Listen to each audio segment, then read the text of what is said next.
इस समय आप देख रहे हैं खबरों का शतरंज लाइव न्यूज चैनल पर प्रसारित होने वाले बुलेटिन के समाचार का सीधा प्रसारण। खबरों का शतरंज लाइव न्यूज चैनल के आज के इस खास बुलेटिन के समाचार के प्रसारण में आपका स्वागत है। यदि इस चैनल पर प्रसारित होने वाले सभी कार्यक्रमों की त्वरित जानकारी चाहिए तो इस चैनल को तुरंत सब्सक्राइब करो।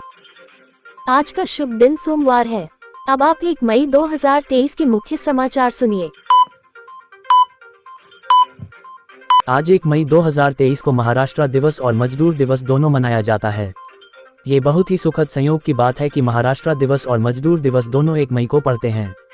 इसका एक लंबा इतिहास है। मजदूरों के आंदोलन की शुरुआत 1 मई 1886 को अमेरिका से हुई थी।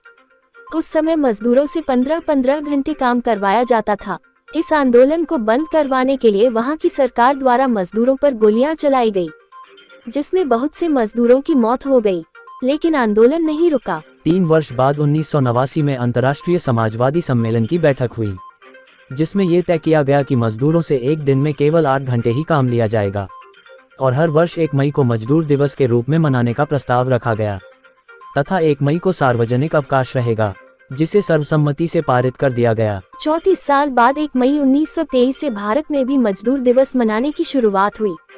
मजदूर दिवस या श्रम दिवस इस समय लगभग 80 से अधिक देशों में मनाया जाता है। महाराष्ट्र राज्य की स्थापना 1 मई 1960 को हुई, जिसके पहले मुख्यमंत्री यशवंतराव चौहान थे। उस समय महाराष्ट्र में विदर्भ के 8 जिलों को भी शामिल किया गया, जो अब 11 जिले हो चुके हैं। इसीलिए महाराष्ट्र में 1 मई को महाराष्ट्र दिवस के रूप में मनाते हैं और पूरे भारत में 1 मई को मजदूर दिवस के रूप में मनाते हैं। 30 अप्रैल 2023 दिन रविवार को मन की बात के 100वें एपिसोड के प्रसारण में प्रधानमंत्री नरेंद्र मोदी बोले, मेरे लिए मन की बात का कार्यक्रम ईश्वर रूपी जनता के चरणों में प्रसाद की थाल की तरह है। अमित शाह ने मुंबई में सुनी मन की बात के कार्यक्रम का प्रसारण। बंद कमरे में महाराष्ट्र के मुख्यमंत्री एकनाथ शिंदे और उप मुख्यमंत्री देवेंद्र फडणवीस से की बात। बड़े भाई ने यदि फर्ज निभाया होता तो आज छोटा भाई अपराधी नहीं बल्कि अंतर्राष्ट्रीय खिलाड़ी बनता। गाजीपुर की MPMLA कोर्ट के विशेष जज दुर्गेश कुमार ने प्रेमचंद्र की एक कहानी का हवाला देते हुए कहा। गाजीपुर के ADGC क्रिमिनल नीरज श्रीवास्तव का बयान। यूक्रेन के रक्षा मंत्रालय ने ट्वीट की मां काली की आपत्तिजनक फोटो। भारत में हिंदुओं का फूटा गुस्सा। महाराष्ट्र के गढ़चिरौली में पुलिस एनकाउंटर में 3 नक्सली हुए ढेर, भारी मात्रा में हथियार बरामद। पंडित धीरेन्द्र शास्त्री के सामने 95 लोगों की हुई सनातन धर्म में घर वापसी। हिंदू से बन गए थे ईसाई। पंडित धीरेन्द्र शास्त्री के बिहार यात्रा का मंत्री तेज प्रताप यादव द्वारा विरोध करने पर केंद्रीय मंत्री गिरिराज सिंह ने बेगूसराय में कहा कि बागेश्वर धाम के पंडित धीरेन्द्र शास्त्री कथा करने के लिए बिहार में नहीं आएंगे तो क्या पाकिस्तान, बांग्लादेश या मक्का मदीना में जाएंगे। कर्नाटक में प्रधानमंत्री नरेंद्र मोदी की सुरक्षा में हुई चूक। रोड शो के दौरान गाड़ी के बोनट पर फेंका गया मोबाइल, लेकिन कर्नाटक पुलिस ने अपनी सफाई में कहा कि वह मोबाइल भाजपा महिला कार्यकर्ता का था। अति उत्साह बस उसके हाथ से मोबाइल गिर गया। जेद्दाह से रवाना हुई एयरफोर्स की 9वीं फ्लाइट। ऑपरेशन कावेरी के तहत सूडान से अब तक 3000 भारतीय निकाले जा चुके हैं। यौन शोषण के आरोपों से घिरे भारतीय कुश्ती महासंघ के पूर्व अध्यक्ष और भाजपा सांसद बृजभूषण शरण सिंह ने महिला पहलवानों द्वारा किए जा रहे धरने को राजनीति से प्रेरित बताया और आगे आरोप लगाते हुए बताया कि इस धरने की साजिश कांग्रेस नेता दीपेंद्र हुड्डा और पहलवान बजरंग पुनिया ने रची है। सपा अध्यक्ष अखिलेश सिंह यादव द्वारा पहलवानों का समर्थन नहीं करने पर शुक्रिया करते हुए कहा कि वे सब जानते हैं कि सच क्या है। यदि पार्टी कहे तो मैं इस्तीफा देने के लिए तैयार हूँ। समुद्रों में 19,000 ज्वालामुखी मौजूद हैं, जो इंसानों के लिए बहुत बड़े खतरे की घंटी है। वैज्ञानिकों के नए शोध ने दुनिया को चौंकाया। मारा गया ISIS का प्रमुख अबू हुसैन अल कुरैशी।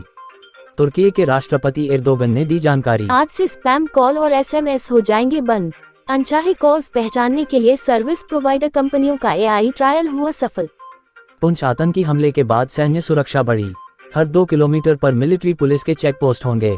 रोड ओपनिंग क्लियरेंस बिना नहीं जाएंगी सैनिकों की गाड़ियां। प्रियंका गांधी बोली, मेरा भाई राहुल देश के लिए गोली खाने को तैयार। मेरे परिवार को जो जो गालियां दी गई, उस पर एक पूरी किताब छप जाएगी। लुधियाना के ग्यासपुरा इलाके में रविवार को गैस कांड में आंकड़ों के अनुसार अब तक 11 लोगों की हुई मौत। मौके पर राहत तथा बचाव का काम जारी है। बॉम्बे हाईकोर्ट ने 200 रुपए के घूस लेने के मामले में एक इंजीनियर को 25 साल बाद निर्दोष करार दिया। 200 रुपए का घूस करोड़ों रुपए और प्रतिष्ठा का नुकसान, बिखर गया मेरा परिवार, 25 साल बाद बरी हुआ, अब 25 सालों की भरपाई कौन करेगा, आरोप मुक्त रिटायर्ड इंजीनियर ने कहा। राजस्थान के मुख्यमंत्री अशोक गहलोत संजीवनी क्रेडिट सोसाइटी को लेकर केंद्रीय मंत्री गजेंद्र सिंह शेखावत पर निशाना साधते हुए आरोप लगाया कि शेखावत संजीवनी क्रेडिट सोसाइटी में लगे जनता का पैसा दिलाने के लिए कोई ठोस कदम नहीं उठा रहे हैं, इसलिए उन्हें बर्खास्त कर देना चाहिए, क्योंकि संजीवनी स्कैम में उनके परिवार के लोग जुड़े हैं। राजस्थान के जैसलमेर में एक नाटक तथा नृत्य के कार्यक्रम में गहलोत के मंत्री साहिल मोहम्मद के गले में एक सपेरे ने 2 सांप डालने की कोशिश की, लेकिन उसकी मंशा को मंत्रियों की सुरक्षा कर्मियों ने फेल कर दिया। अतीक अशरफ को समाजवादी पार्टी के अध्यक्ष अखिलेश सिंह ने मरवाया है। न तो वे मुख्यमंत्री को विधानसभा में उस्काते और न ये कांड होता। मेरठ में मेयर के बसपा प्रत्याशी हसमत मलिक का सनसनीखेज आरोप। भुज में गुजरात के मुख्यमंत्री भूपेंद्र पटेल के कार्यक्रम में एक अधिकारी का नींद की झपकी का फुटेज आने पर उसे तत्काल सेवा से निलंबित कर दिया गया है। तो दोस्तों, अब आज के बुलेटिन के समाचार का प्रसारण समाप्त हुआ।